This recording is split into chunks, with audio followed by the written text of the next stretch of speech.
¿Qué opinas de los libros de Steven Pinker? ¿Valen la pena para defender la idea del progreso? Sí. Sí, yo creo que Steven Pinker es uno de los intelectuales públicos más importantes en este momento, aunque, insisto, tengo mis diferencias con él en algunos casos,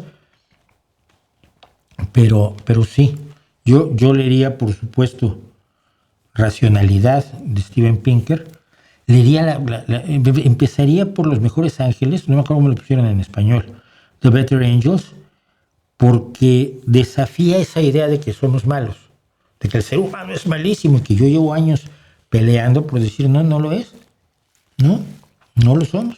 Asesinos por naturaleza, no. He conocido a 2 personas que han asesinado a otros. 2.